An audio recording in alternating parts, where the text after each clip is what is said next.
balik pada masalah koperasi, pemodalan Felda ni,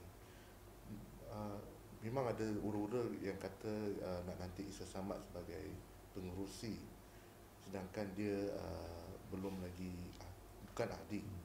So apa statusnya sekarang? Kenapa you all tentang dia sebagai pengerusi, dan adakah betul dia akan jadi pengerusi KPF? Dia sebenarnya kalau kita nak sorot lah, saya ada bawa pada pagi ni, tengah hari ni, saya tunjuk pada saudara. Di sini saya bawa, ini undang-undang kecil koperasi permodalan Felda Berhad.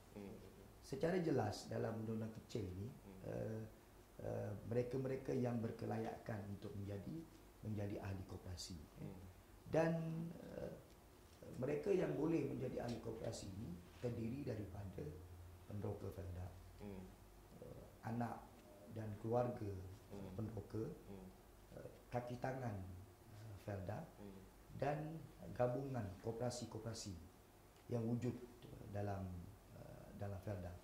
Dan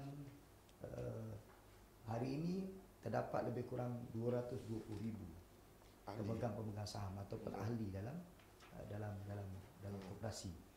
Tetapi Isa Samad ini dia tidak masuk dalam kategori ini.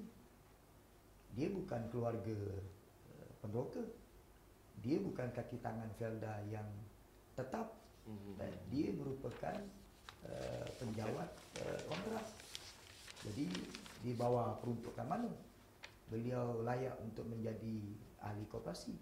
Kalaupun dia berselindung di bawah peruntukan pengecualian di bawah menteri koperasi, menteri yang bertanggungjawab, ia mestilah selepas tempoh 2 tahun. Sedangkan kita difahamkan beliau memohon menjadi ahli koperasi pada bulan Jun tahun 2011. Jadi kalau bulan Jun, hari ini baru bulan Februari, dia baru lebih kurang 6 bulan menjadi ahli koperasi. Sebab tu saya buat statement sebelum ini, dia masuk sebagai ahli koperasi ini mengikut pintu belakang. Maknanya ada campur tangan yang didalangi oleh, saya tidak pasti sama ada didalangi oleh menteri yang bertanggungjawab, Datuk Seri Ismail Sabri Yaakob, ataupun agensi-agensi yang berkaitan, sama ada SKM ke dan sebagainya. Tapi difahamkan macam Saifuddin Nasution ada dedahkan bahawa ada surat pelantikan beliau oleh Perdana Menteri. Sebab itu dia jadi satu tanda tanya. So bila dia tidak layak, kita pergi jumpa dengan SKM, Suruhanjaya Koperasi Malaysia 2 kali. Kita mohon penjelasan, 2 penjelasan yang kita mohon. Satu, penjelasan tentang status keahlian. Kedua, penjelasan tentang kedudukan dia sebagai pengurusi koperasi. Yang mendukacitakan kita, SKM tak jawab tentang status keahlian dia. Dua-dua kali report yang kita buat, aduan yang kita buat, kita mohon penjelasan status dia sebagai ahli, SKM tak jawab. Saya jadi hairan kenapa SKM tak jawab. Dia hanya jawab tentang statusnya sebagai pengurusi KPF. SKM kata dia belum lagi menjadi pengurusi kepada KPF. Walhal surat yang dihantar oleh Yang Amat Berhormat Perdana Menteri pada 15 Ogos 2011 telah memperakukan Tan Sri Isa Samad sebagai pengurusi KPF. Saya telah lontarkan dalam memo yang saya hantar kepada SKM dan juga kepada Angkasa, siapa yang lebih berkuasa, Perdana Menteri yang hantar surat ataupun SKM, pihak yang berautoriti tentang status ini. Jadi dan sampai hari ini pun tidak ada satu jawapan. Tak ada jawapan. Walaupun memang jelas surat yang dihantar oleh Yang Amat Perdana Menteri. Ini masih lagi menjadi satu persoalan. Bahkan saya boleh tunjukkan ini yang terakhir, surat yang bertarikh 30 Disember 2011 yang dihantar oleh SKM. Mereka hari ini sedang membuat semakan tentang isu yang kita bangkitkan. Saya pun jadi pelik, dah berbulan-bulan isu ini, status yang diberi kepada SPM kepada kita sedang membuat semakan. Padahal hal yang seperti ini sangat mudah untuk dibuat satu keputusan dari segi aduan yang kita buat sebelum daripada ini. Ini membayangkan bagi saya lah wujud satu campur tangan yang serius. Yang saya telah buat statement sebelum ini, kebimbangan saya ialah SKM diperalatkan untuk kepentingan mereka-mereka yang kita bincangkan pada hari ini. Dari segi bagaimana reaksi di kalangan kaki-kaki tangan penolak Felda berhubung dengan penyelesaian cadangan penyelesaian Felda Global Ventures kepada dalam bursa saham Malaysia ni? Memanglah dulu kaki tangan Felda ni umumnya mereka tak selesa bersama dengan kita, sebab mereka menganggap kita ni menyusahkan mereka dengan saman-saman yang kita buat, aduannya sampai ke tahap kita buat ke laporan polis, SPRM kepada Suhaka. Mereka tak selesa dengan kita, walaupun apa yang kita buat ini untuk kepentingan warga Felda. Mereka tak selesa, sehinggalah bila timbul isu ini, penyenaraian ini, dan diunjurkan pendapatan Felda daripada pendapatan Felda yang asal, lebih kurang sekitar 2.4 bilion setahun. Bila dibentang kepada mereka, tentulah kalau bentang itu kepada Datuk Zulkifli Abdul Wahab lah, sebab dia merupakan pengurus pengarah besar yang merupakan ahli lembaga pengarah Felda.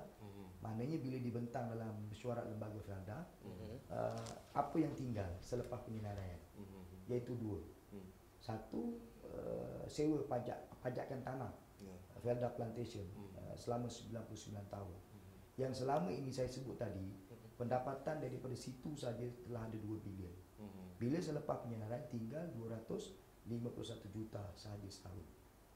Yang keduanya, 15% daripada keuntungan operasi pertanian mereka, daripada perolehan anak-anak syarikat yang telah diliskan, itu 15% itu dikira, dan daripada jumlah itu Felda hanya beroleh lebih kurang sekitar 257 juta. Artinya pendapatan Felda daripada 2.4 bilion hanya tinggal lebih kurang 508 juta. 508 juta ni hanya cukup untuk bayar gaji kaki tangan Felda saja. Jadi Felda akan mengalami defisit yang besar, lebih kurang antara 1.2 hingga 1.5 bilion. Ini warga Felda, khususnya pegawai Felda tahu. Rata-rata mereka tahu. Dan wujud kebimbangan yang bersangatan. Mana Felda nak cari duit dengan defisit ini? Bila mereka tak ada duit, beban itu akan mereka terima. Sebab mereka lah yang akan menjaga kepentingan warga Felda. Mereka yang akan berdepan dengan semua risiko. So mereka akan berdepan dengan satu keadaan yang sukar apabila hilang pendapatan yang begitu besar dengan perbelanjaan pembangunan di Felda.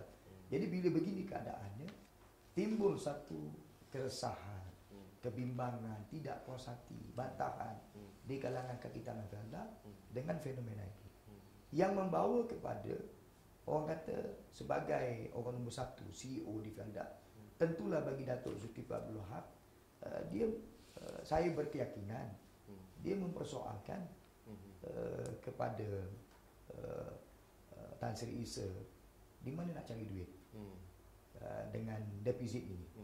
Jadi di sinilah timbul, orang kata, satu polemik antara Tan Sri Isa dan juga Datuk Zul, yang membawa kepada Datuk Zul dicutikan selama lebih kurang 8 bulan. Dan ditambah pula dengan seorang lagi timbalan pengarah, iaitu Abidin Abdul Rahman, yang juga merupakan setiausaha KPF pun dipeti bekukan, dikembalikan semula di bawah Jabatan Perkhidmatan Awam. Jadi maknanya, sebab saya yakin selaku pemimpin tertinggi dalam Felda, mereka wajar untuk mempersoalkan tentang soal defisit ini. Dan inilah kebimbangan yang sedang dirasai oleh kaki tangan Felda di seluruh negara, yang membawa kepada yang dulunya hubungan antara kami dengan pegawai Felda mungkin tidak begitu baik, agak dingin dengan isu-isu yang saya sebut tadi. Hari ini mereka mula terasa apa yang diperjuangkan oleh anak, diperjuangkan oleh komuniti-komuniti yang mungkin dilihat kontra sebelum ini ada kebenarannya. Bila begitu keadaannya, hari ini alhamdulillah bukan saja sekarang ini warga Felda yang hari ini begitu bimbang dengan fenomena ini menyokong kita, dan sudah tentulah ramai di kalangan anak-anak broker menyokong kita sebab mungkin mereka ni lebih terbuka, mereka boleh akses maklumat melalui internet, dan mereka ni duduk di bandar, mereka ni menyokong kita. Dan hari ini 23,000 kaki tangan Felda yang dulunya mungkin agak sinis dengan kita, agak kontra dengan kita, hari ini bagi saya mereka mulai mempunyai satu kecenderungan kepada kita. Ini satu perkembangan yang positif, maknanya kebersamaan kita memperjuangkan isu yang sama, iaitu penentangan terhadap cadangan penyinaran Felda Global Venture.